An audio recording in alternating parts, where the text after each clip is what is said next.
Welcome to All About Agatha, the podcast dedicated to reading and ranking every single mystery novel written by the Queen of Crime, Dame Agatha Christie. I am Kemper Donovan.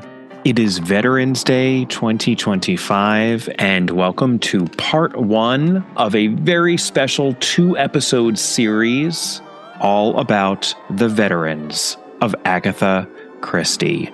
I'd like to start with an email that I got from a listener a while ago, which has been burning a hole in my inbox ever since I received it. Here goes. Mr. Donovan, hello. I'm a longtime listener of the podcast, and I hope to meet you one day at some future Agatha Christie festival. I really enjoy the show, and am always intimidated by the incredible knowledge of the people who write into you, as I'm more of a casual fan of Agatha. But I wanted to give you a suggestion for an episode topic in the same vein as the Dogs of Christie episode: military men and veterans of the Christie canon. It seems like a lot of the military men in Christie are blustery old men who are never the smartest or most competent of the bunch. Since Christie wasn't in the service herself, was her most contact with the military through Archie or some other friends? What does the military man archetype provide Christie as a writer that another type of character would not? As my husband and I are both in the military, we would really enjoy an episode on this topic. Maybe around Veterans Day? Thank you, and thanks again for such a great podcast. Well, what a wonderful idea. Thank you for this message, listener. And by the way, maybe it's due to your military background, but no need for the formality. Mr. Donovan is my dad. You can just call me Kemper. And while I'm on the topic of my dad, I'll mention that he too was in the military. He was in the Marine Corps and served during the Vietnam War. And while figuring out what to say on Veterans Day to those who served can be tricky, since everyone's experience in and of the military is different, and not every military campaign over the course of history has been created equally. That might be the understatement of the millennium. I'd like to say right now to that listener and her husband, and to my father, and to anyone else who's receptive to it on this Veterans Day, thank you for your service. And what a brilliant idea to celebrate Veterans Day, or Armistice Day, on this podcast by way of an exploration of the military men, and I hasten to add, military women, of Agatha Christie. So let's get into this. I love the way you framed your question, listener. What does the military man archetype provide Christie as a writer that another type of character would not? So well put, because I think the party line when it comes to veterans in Christie is that she deploys, see what I did there, this stock character to denote something fairly specific. These characters are almost always men.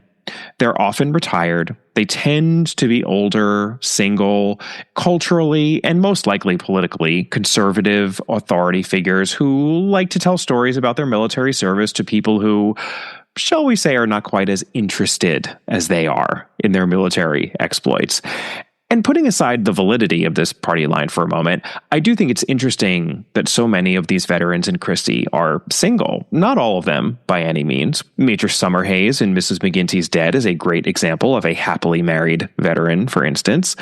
Just think of how many smashing omelets he was able to enjoy courtesy of his wife Maureen after Poirot gave her that little cooking tutorial.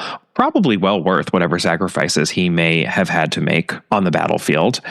And some of these men are widowers, to be sure. Colonel Johnson, who appears in 3-Act Tragedy and Hercule Poirot's Christmas, and who falls under the umbrella of miscellaneous veteran investigators, which I'll get to in my next episode. He is mentioned to be a widower, for instance.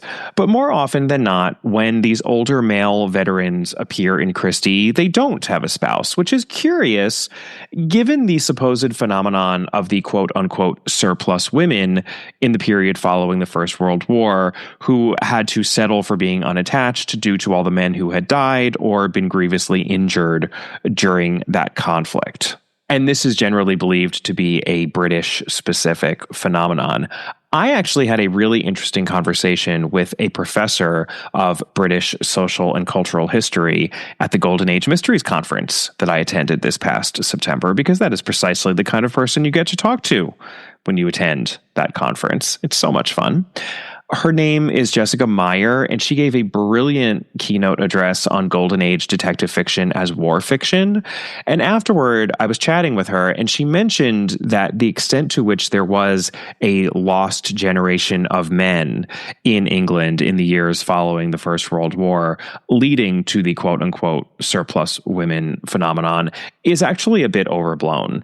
It's become something that we like to cite, but if we look at the numbers, the hard data, the situation wasn't as stark as we're led to believe.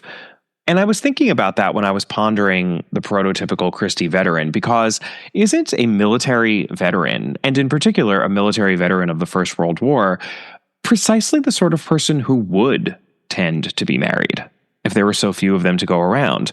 And yet in Christie, I think that to the extent this stock veteran character exists, he really does tend to exist on the margins as an unmoored, slightly tragic character who doesn't seem to fit into the present day and who is always looking to relive his past exploits for that reason, his heyday, so to speak, when he was the star of the show.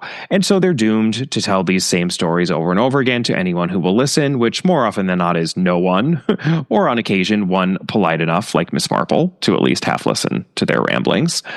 This is the party line on veterans in Christie, right? But as is so often the case, when we dig deeper, when we go back into the text, there is so much more to discover, because what we actually get in the texts is a significant amount of variety and versatility, which Christie employs for her own devious purposes as the expert puzzle maker that she is. There is so much to discuss about the fictional veterans in Christie's work, but I am actually going to do something similar to what Helen Frank and I did with the secretaries of Agatha Christie and consider not just the fictional veterans of Christie's creation, but a few of the real veterans in her life who were important to her. And so I am actually breaking up my response to this listener message into 2 episodes. My episode today on real life veterans, and then a second episode in 2 weeks' time on the fictional veterans. So get excited. We've all got lots of veterans in our future. Now, for someone who lived through both the First and Second World Wars as an adult, I do realize that Christie must have personally known dozens, if not hundreds, of veterans. But I believe there are 3 veterans who are of particular importance to her and who are worthy of a deep dive, because I think they'll help contextualize what Christie does with her fictional veterans, which I will explore in a lot more detail in my next episode. So on this episode, we are going to talk about the wartime efforts of 3 very different men who I am going to categorize broadly as the messy soldier, the model soldier, and the wannabe soldier. All right, here goes. Let's start with the messy soldier. Louis Montant Miller, aka Monty, Agatha Christie's brother. He was 10 years older than Agatha. That is a big gap. When Monty was still a teenager and Agatha was a young girl, he tried to make a go of becoming an engineer. But as Janet Morgan reports in her excellent and foundational biography of Agatha Christie, which I will be using a lot on this episode, the outbreak of the Boer War in 1899 settled his choice of career. He volunteered for the 3rd Battalion of the Royal Welsh Regiment and, at the end of the war in 1902, obtained a commission with the East Surreys and proceeded to India. Or India, as I feel he may have pronounced it at the time. I will just supplement this brief recounting from Janet Morgan with some of Christie's more expansive recollections in her autobiography. I will also be doing a lot of quoting from the autobiography in this episode. Here is what she had to say early on in her reminiscences about the Boer War and about war in general. I think this quote is well worth reading out. The Boer War, I suppose, was the last of what one might describe as the old wars, the wars that did not really affect one's own country or life. They were heroic storybook affairs, fought by brave soldiers and gallant young men. They were killed, if killed, gloriously in battle. More often, they came home suitably decorated with medals for gallant feats performed on the field. They were tied up with the outposts of empire, the poems of Kipling, and with the bits of England that were pink on the map. I remember little of the outbreak of the South African War. With the usual English optimism, it would be all over in a few weeks. In 1914, we heard the same phrase, all over by Christmas. In 1940, not much point in storing the carpets with mothballs. This when the Admiralty took over my house. It won't last over the winter.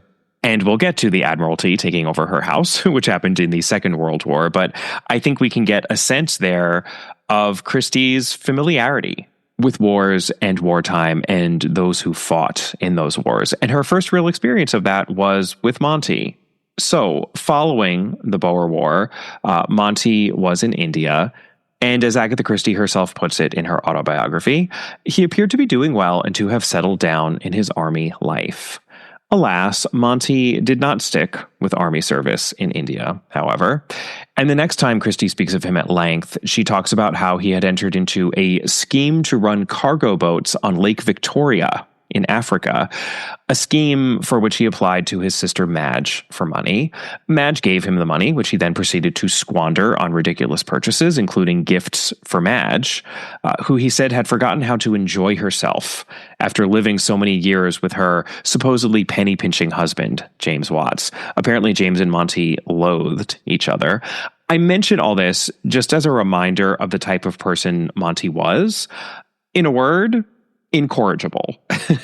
So perhaps it was just as well that before the expensive cargo boat Monty was fitting out in England could be shipped to Africa, the First World War broke out, and Monty returned to the army, this time to the King's African Rifles. And later on, in Christie's autobiography, we get an account of what Captain Miller, aka Puffing Billy Miller, was like in wartime. This account was from a man Christie met while abroad in the Middle East. He is a Colonel Dwyer who had served with Monty. Here goes. He had a battle called after him. Did you know that? I said I had had some vague idea. Got across his commanding officer. He would, of course. A conventional chap, bit of a stuffed shirt, not Miller's kind at all. He was in charge of mules at that time. Wonderful hand with mules, Billy was. Anyway, he said suddenly this was the place to give battle to the Germans, and his mules were halting there. Nothing would do better. His commanding officer said he would have him up for mutiny. He was to obey orders or else. Billy just sat down and said he wouldn't move, and his mules wouldn't either. Quite right about the mules. They wouldn't move, not unless Miller wanted them to. Anyway, he was scheduled for court-martial, but just then a great force of Germans arrived. And they had a battle, I asked. Certainly they did, and won it. The most decisive victory so far in the campaign. Well then, of course, the colonel, old what's-his-name, Rush, something, was mad with rage, mad as could be. There he had been with a battle on his hands entirely due to an insubordinate officer whom he was going to court-martial. Only he couldn't court-martial him as things turned out, so there it was. Anyway, there was a lot of face-saving all round, but it's always remembered as Miller's battle. I think this gives a really good sense of the kind of soldier Monty was. It's also the kind of person he was. Messy, but brilliant, precisely because he refused to listen to orders and instead acted on his excellent natural instincts. Monty was good in a pinch. He was a genius of a very particular sort, but this same genius instinct, so useful during wartime, in instances like what happened during Miller's battle, this disposition became his undoing because he was such a difficult person to be around.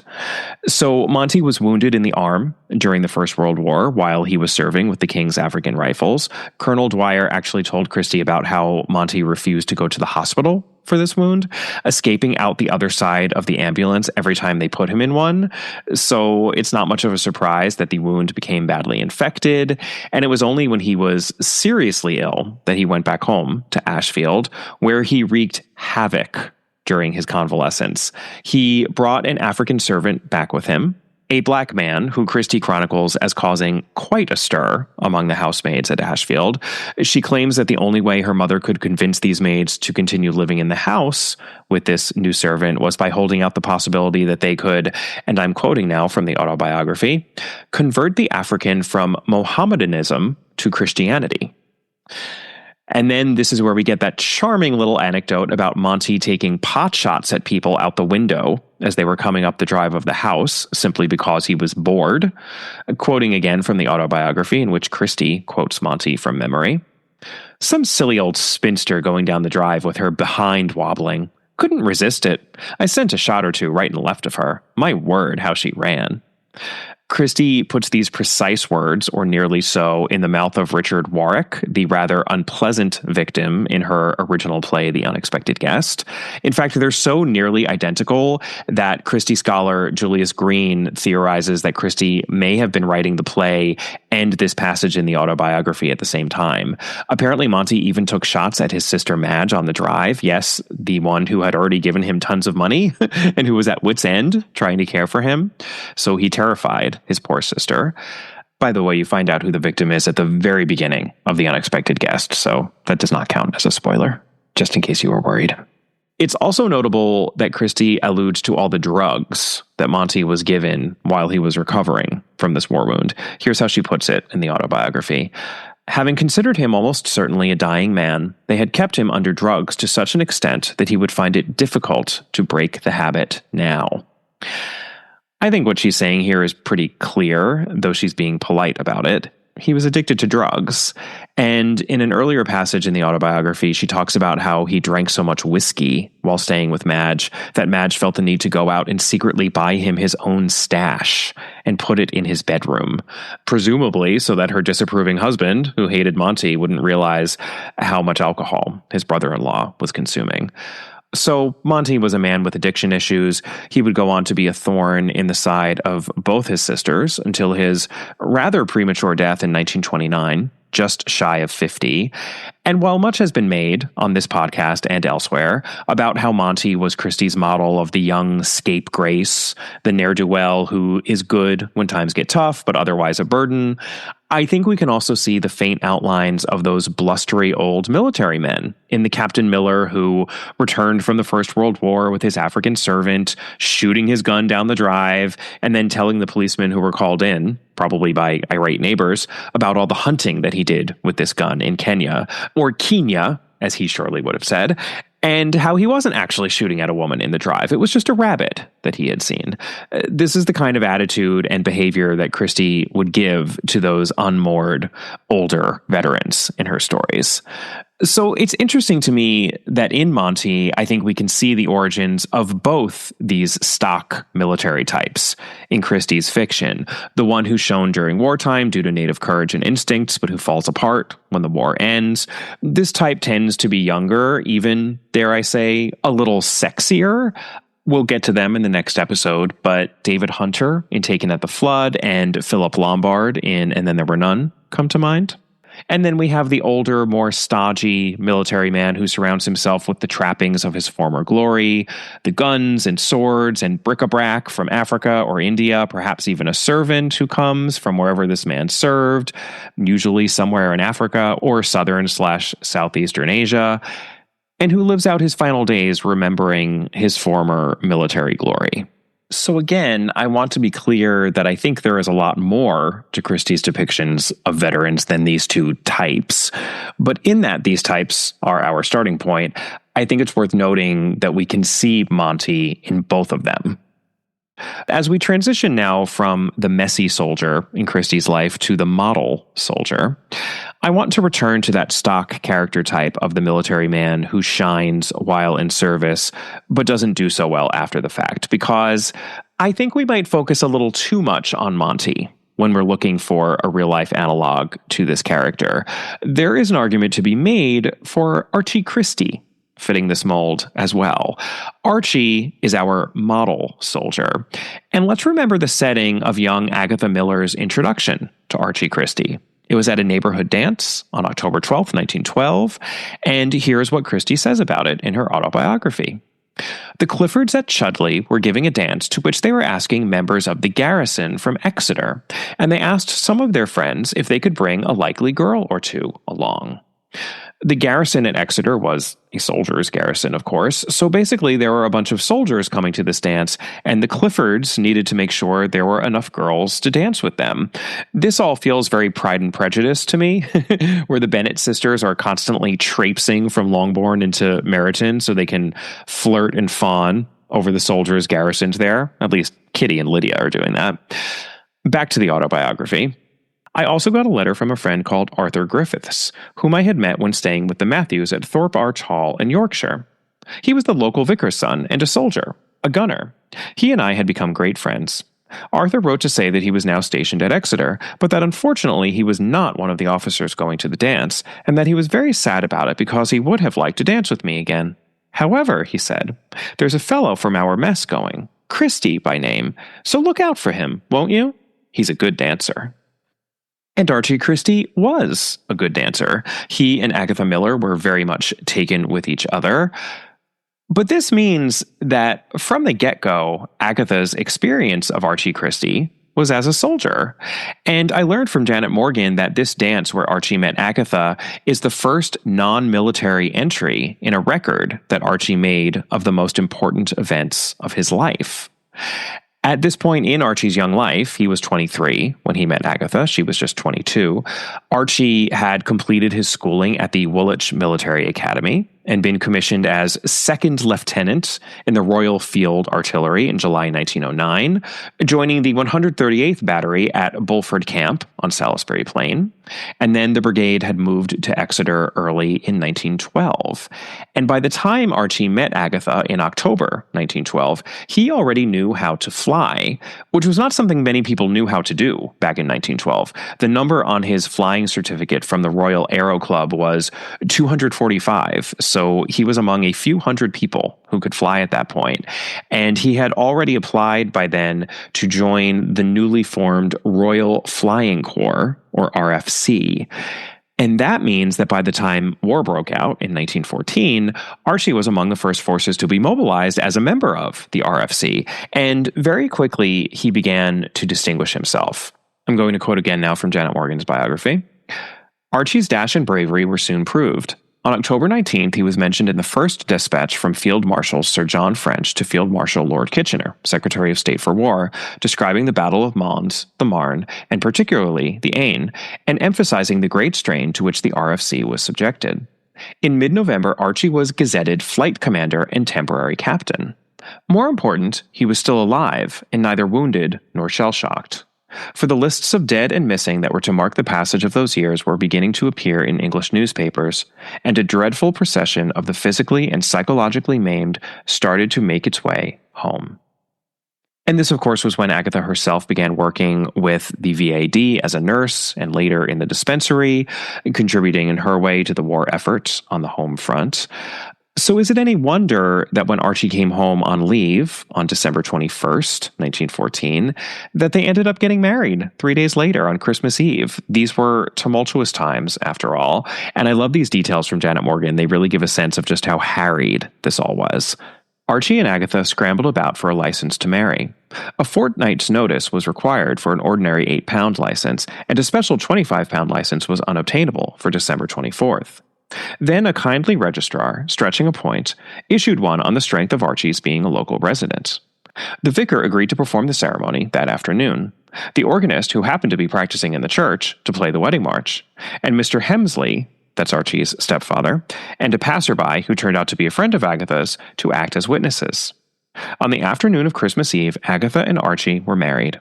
With some difficulty, they managed to book a room at the Grand Hotel, Torquay, in order to be on their own together. And I just have to note that this is the very same Grand Hotel where I have stayed multiple times now, in Torquay, while attending the Agatha Christie Festival. Who knows, maybe I have stayed in Agatha and Archie's very own honeymoon room. I mean, I imagine they took what they could get, right? Also, I can certainly believe that the carpets at the Grand are well over 100 years old. Kidding. I actually really love the Grand. It's got a lot of character. Very, very charming hotel. So after this blink and you miss it honeymoon, Archie was off to war again on Boxing Day, December 26th. And this was the tenor of the first 4 years of their married life, very much the life of a soldier and his wife in wartime. Archie actually ended up having trouble with his sinuses, which kept him from flying, but by July 1915, he had been promoted to captain in the Royal Field Artillery, and he seems to have thrived, at least in a professional way, within the sphere of wartime. Here is a letter he wrote to his wife 1 year after they were married in December 1915, as reproduced in Janet Morgan's biography. Many happy returns of the 24th, and incidentally Christmas. You were really rather a dear last year, entrusting yourself boldly to me, and you will never really regret it, and I shall love you as much as then, more, I think. I wish I could get home for the anniversary celebrations, but alas, my 3 months hard labor is not up till nearly the end of January. Still then, when I come home as a temporary major with about 700 pounds a year pay, we will revel in the flesh pots. Blast the war, which keeps me here. Very dashing, very romantic, and he was indeed promoted to squadron commander and temporary major, and mentioned on New Year's Day 1916 in Dispatches for Special Bravery. That happened again in January of 1917, and 1 month after that, he was promoted to depot commander and lieutenant colonel. And as Janet Morgan writes, to Agatha's delight, he was also awarded, she never knew why, the Order of St. Stanislaus Third Class with swords, a medal so pretty that she always longed to wear it as a brooch. Janet Morgan does not skimp on chronicling the wartime adventures of Agatha and Archie, and I'm sure the reason for this is that they wrote a lot to each other, leaving a nice paper trail that Janet Morgan was able to draw on as Christie's biographer. Here is just one more letter from 1917 from Archie to Agatha, which I think gives a sense of how taxing, both physically and emotionally, Archie's wartime service could be. My darling angel, all is activity for the moment. I was glued to a telephone till 11 p.m. last night, and my temper is not so sweet today in consequence. I sentenced a man to 28 days of what the Daily Mirror used to call crucifixion, i.e. being tied to a tree and undergoing other punishments and fatigues because he refused to work, when absent without leave, and pretended to be sick when he was not. Archie is obviously trying to be lighthearted here, but I have to imagine it was not easy feeling responsible for this sort of punishment brought to bear on a fellow soldier. In December of 1917, he was mentioned yet again in the dispatches, and then on New Year's Day, 1918, he was awarded the Distinguished Service Order and became a companion of St. Michael and St. George.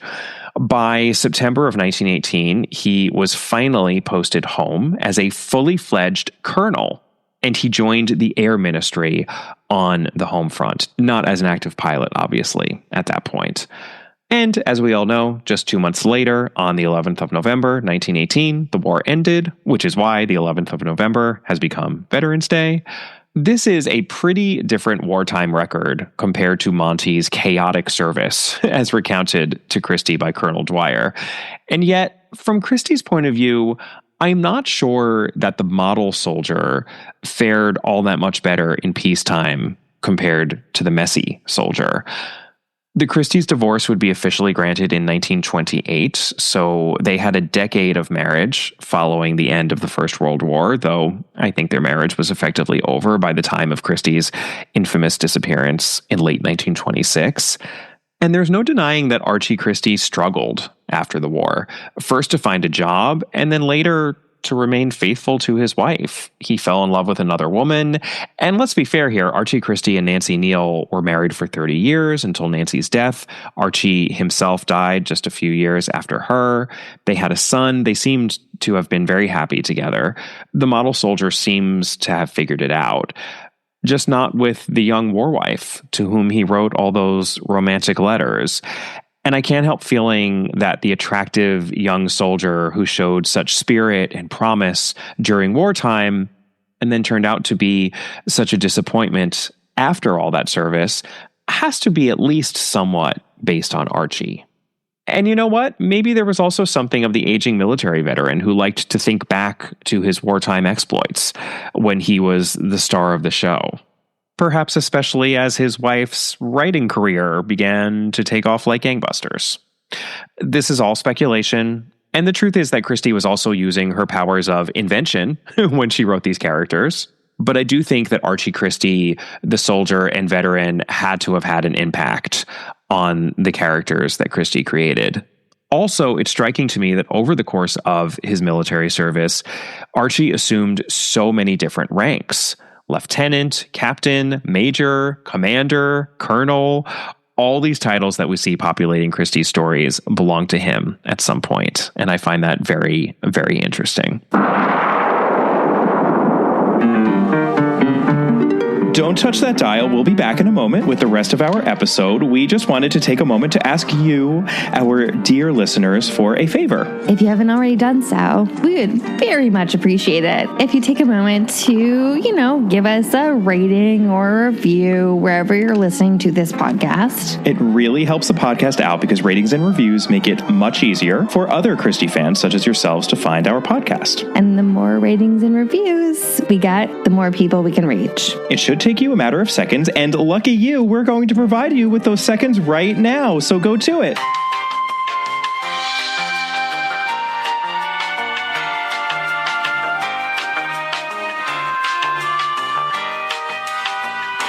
Thank you so much. And now, back to our regularly scheduled programming.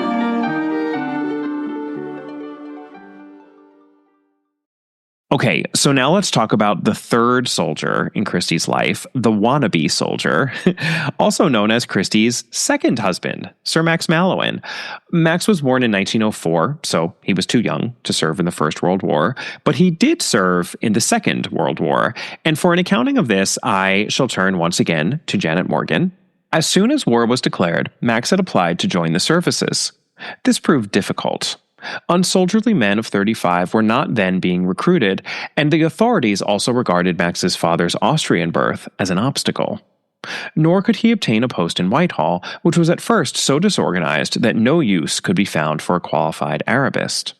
He therefore did the best he could by joining the Brixham Home Guard, sharing 2 rifles among 10 men. In mid-1940, he found more demanding work.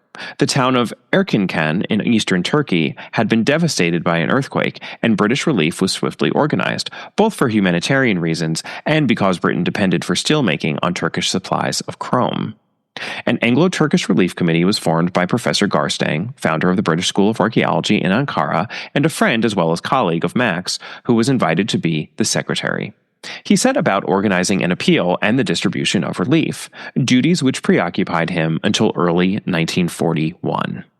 And I just want to pull out one word that Morgan uses in that excerpt to describe Max Mallowan. She calls him unsoldierly. And I think what she means by that is that Max Mallowan, the archaeologist scholar, was a man of the mind, whereas the typical soldier is a man of action.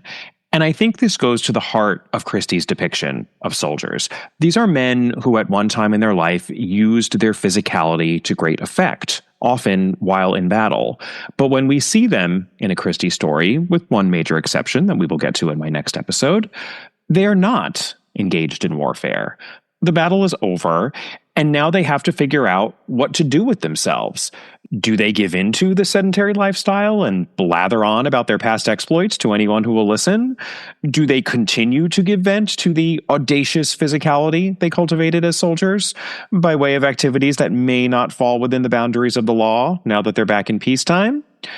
Or do they settle into a different lifestyle and routine? With a wife and children, or maybe even with a best friend and colleague.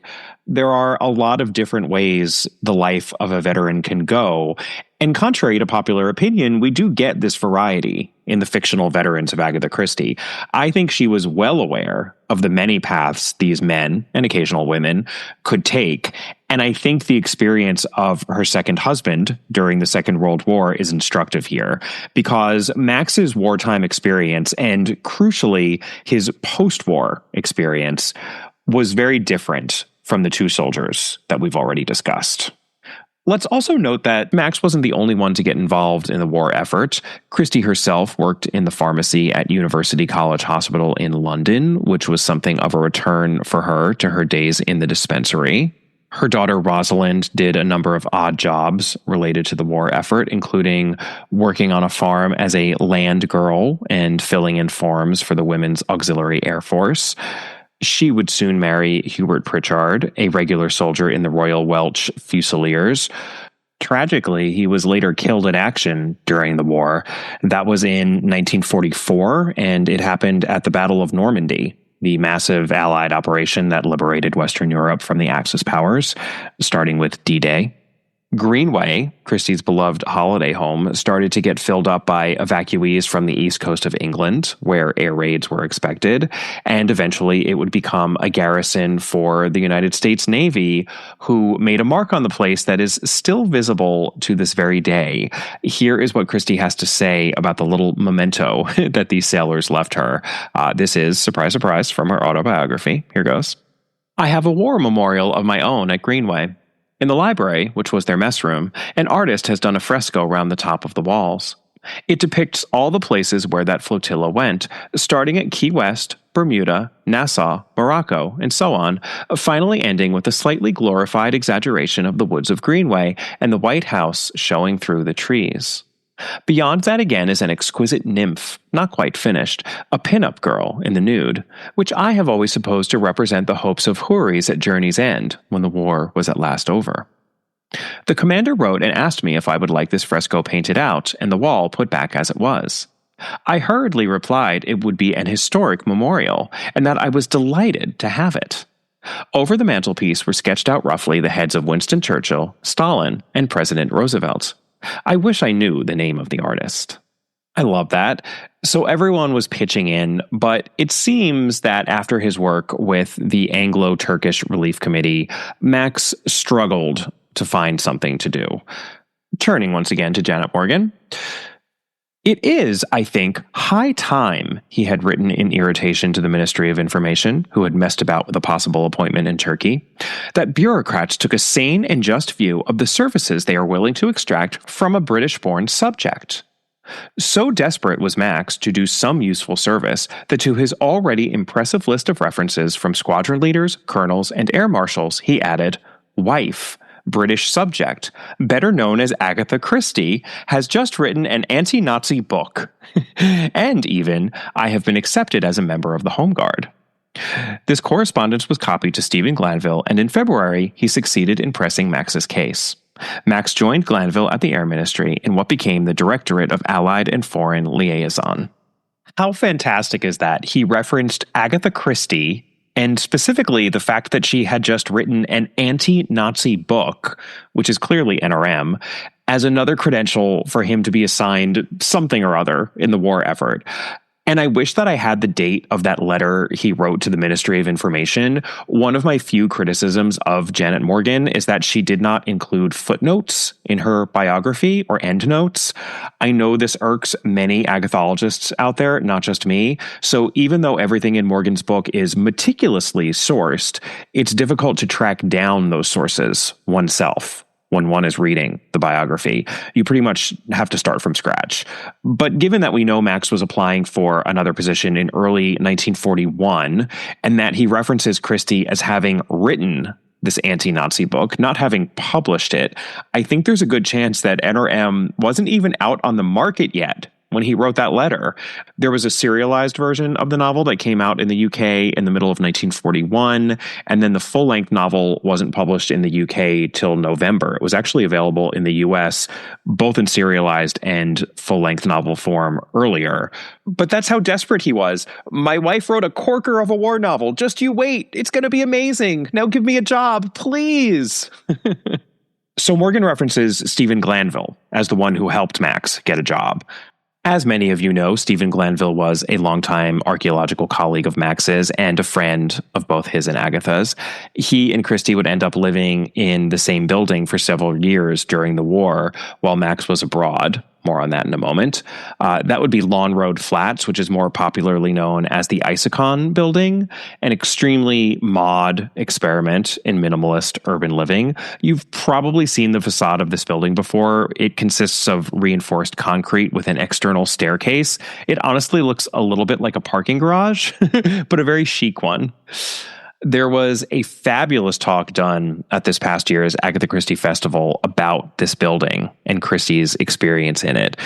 Stephen Glanville is the man who helped her so much with Death Comes as the End around this time.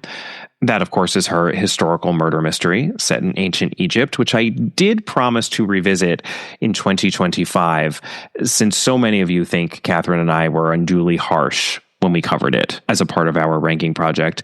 I will do this, just not until the first quarter of 2026. Have patience with me. So many episodes, so little time. Anyway, Christie dedicated Death Comes at the End to Stephen Glanville, but you may remember that she also dedicated Five Little Pigs to him. So this is a good friend, and I'm glad he was able to help Max find some wartime work at the Directorate of Allied and Foreign Liaison. But, fascinatingly, this is not the way that Max Mallowan tells the story. I haven't really spoken about the fabulously alliteratively titled Mallowan's Memoirs on this podcast before, but I have an excellent opportunity to do so now. Max Mallowan published this at the end of his life in 1977, 1 year after Agatha Christie died, and then 1 year before he would pass away. And he actually talks a lot about Christie and her writings in this book. He clearly took not just her, but her work very seriously. I think I'm going to have to do a Patreon episode on the book sometime soon, but for now, I'd like to focus on the section devoted to his wartime activities. And to give him credit, it's not like he pretends that he was a born soldier or anything. He was 35 when the war hit. He had no military training to speak of, but he was eager to do something for his country. He wanted to contribute. So here is what he had to say about the beginning of his wartime career in his memoirs. Gnawing at me was the desire to play my part in the war effort, but so unprepared were we that none of the services wished to make use of any of my qualifications, such as they were.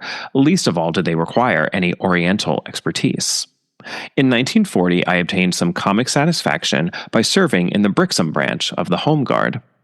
So short of weapons were we, that we had at first no more than 2 rifles for distribution between 10 men, and how effective they would have been in case of invasion is doubtful, for one of our patrols was found supine and dead drunk on the road at 3 a.m.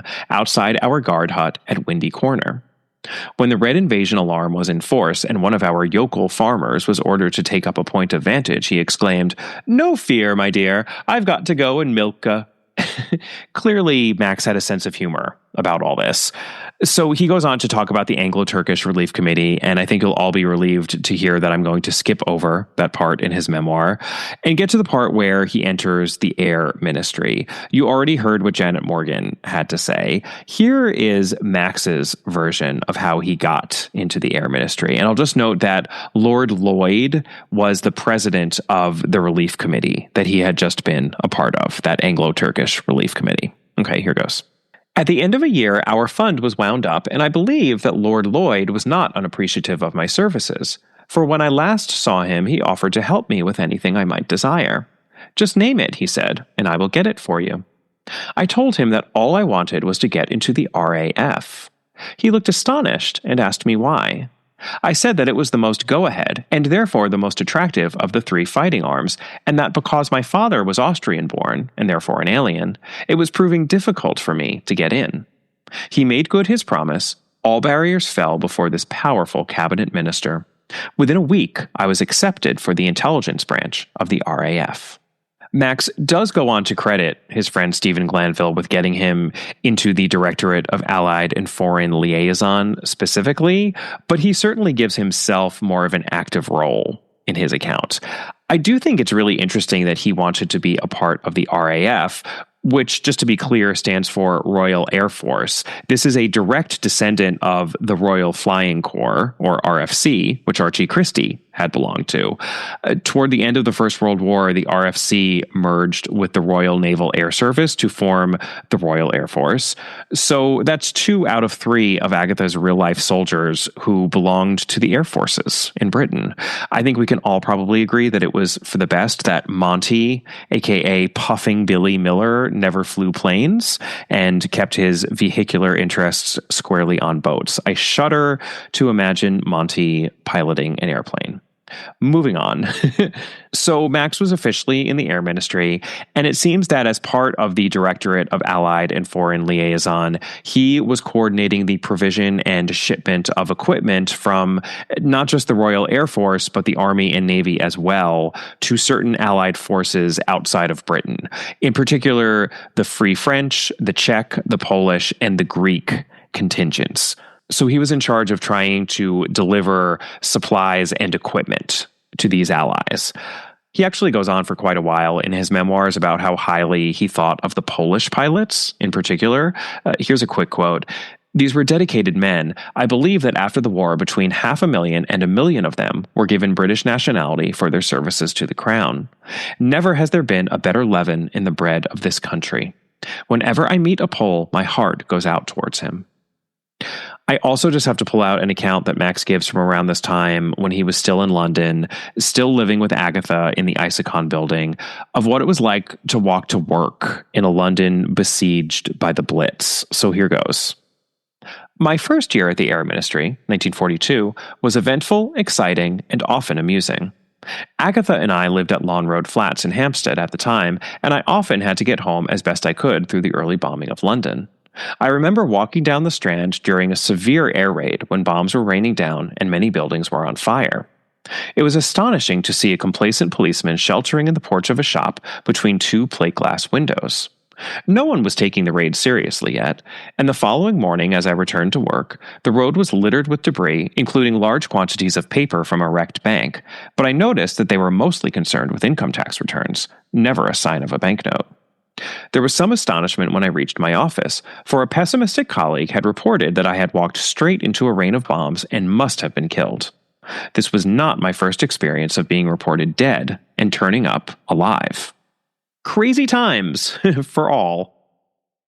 So by February of 1942, Max was able to volunteer as one of 2 officers to establish a new branch of the Directorate of Allied and Foreign Liaison in Cairo.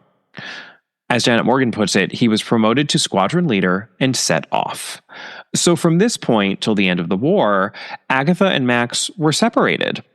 Once again, Agatha is separated from her husband. She remained in the Isokon building with Stephen Glanville and with many Soviet spies, as it turns out, which is something I get into in my latest Patreon episode about all the true crime cases that didn't make it into my recent festival presentation. But that is a tangent I will not go down here. 1 year later, in February of 1943, and I'm quoting it again from Janet Morgan, Max left Cairo for Tripolitania, making his way by train to the coast, where he found not the aeroplane he had been promised, but, eventually, a ship carrying war equipment which gave him a lift. His first assignment was to serve as assistant to the senior civil affairs officer in the Western Province, a glorious attachment, for the headquarters of the province were at Sabratha, an ancient Phoenician city with Roman ruins, a classical theater restored by the Italians, a museum with its beautiful peacock mosaic, and a carpet of mesembryanthemum, and a well-stocked library of classical literature and books on history and archaeology. For the first 6 months, Max lived there in an Italian villa with a courtyard and patio overlooking the sea, dining on fresh-caught tunnyfish and olives. It was a striking contrast to dilapidated London and Agatha's meals of SPO, sausage, potatoes, and onion, snatched from a stall on her way to the hospital. In case you don't know what mesembryanthemum are, you might know it by its more common name of ice plant. They are those very bright, almost daisy-looking flowers that can be used as ground cover. And indeed, Max Mallowan says in his memoir, which is what Janet Morgan had been quoting from, that this ice plant carpet allayed the sand and when in bloom was transformed into a brilliant blue lawn. Very beautiful. But are we getting the sense that perhaps Max's wartime efforts were a little on the cushy side? Let's be fair, however, to Max Mallowan. Here is how he describes the beginning of this phase of his war work in his memoir. Arrived in Tripoli, I was sent to comfortable quarters in the Wadden Hotel, which Rommel had evacuated a day or 2 earlier. On the first night, I had the pleasure of eating a tolerable dinner to the accompaniment in the gallery of a small civilian orchestra which had played for the Germans a few nights before. So he knew how good he had it. And yet, you're never really on solid ground in wartime, because I'm going to finish that paragraph now. It definitely takes quite a turn. Here goes. Hardly had I finished dinner before a heavy German bombardment attacked our shipping on the seafront and began hitting buildings. Some of my companions expressed alarm and sought the air raid shelter in the basement, but I, accustomed to air raids over London, assured them that this was nothing, and that I proposed to keep to my bed above ground. My confidence was misplaced, for a bomb made a direct hit on the mosque next door, and we had to work half the night trying to excavate the men who had been trapped there. This task was not made easier by the assistance of some drunken sailors, with whom we had a difficult tug of war. So even though Max Mallowan may not have seen combat, he certainly had some stories to tell, And like so many of the fictional veterans of Agatha Christie, he was not afraid of telling those stories. He goes on at some length in Malowan's memoirs. And if you would like to read a detailed account of the rest of Max's wartime activities in North Africa, Tripolitania is in modern-day Libya, I should note. If you would like to read about some of these activities, including Max nearly getting shot, Max having to adjudicate the mass desecration of a number of graves, Max's thoughts on Italy's colonial presence in North Africa for the 30 years preceding the Second World War, and Max dealing with an instance of what he refers to simply in his memoirs as the plague, then read Malowan's memoirs.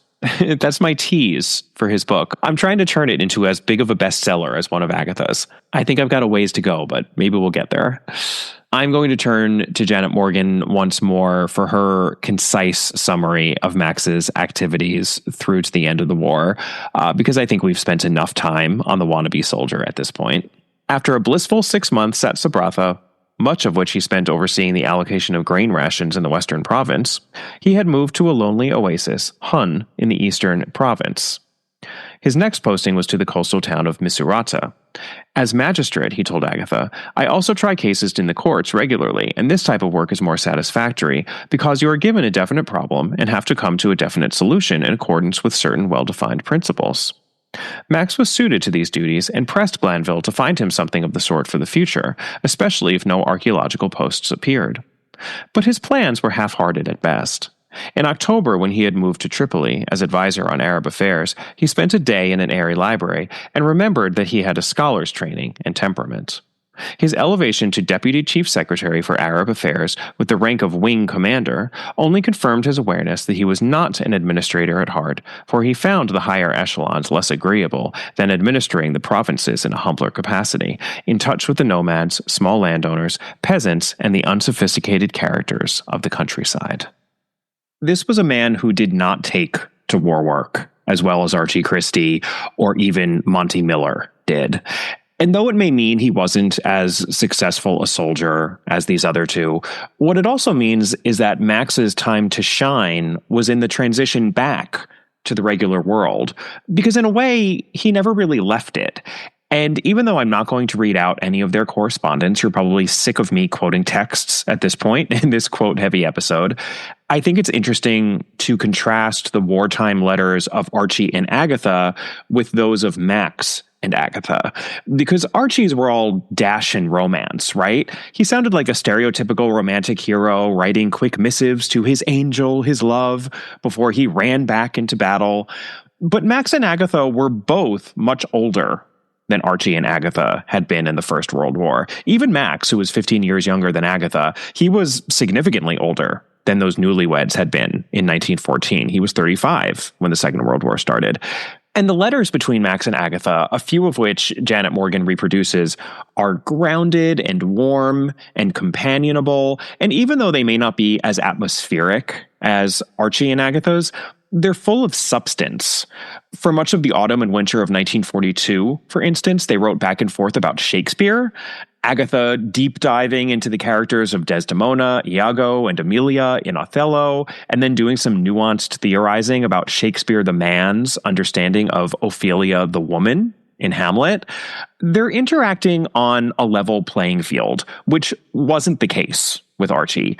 Even though Agatha was just as involved in the war effort in the First World War as she was in the Second, Archie had his wartime experience, about which he chose to share whatever he liked with Agatha. But it seems that Max and Agatha shared everything. And this made for a much smoother transition when he returned. The two of them were able to pick up where they left off in terms of the deep and loving friendship that seems to have underpinned their union.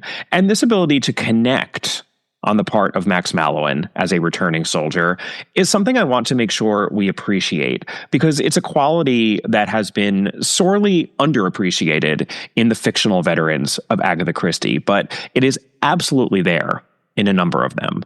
More on that in my next episode. Let's finish off the story of the wannabe soldier now, put a bow on it. So he was finally able to come home, and I'll just add one detail from Max's recounting of the journey home after 3 years of service in North Africa. Landfall in England was at Swindon. It was in the merry month of May, and the first sight that greeted me was that of the lofty horse chestnuts with their upright, sprightly candles of flower welcoming the homecomer, and at last a clouded sky. How I had longed for a cloud after the eternal blue of the Libyan heavens.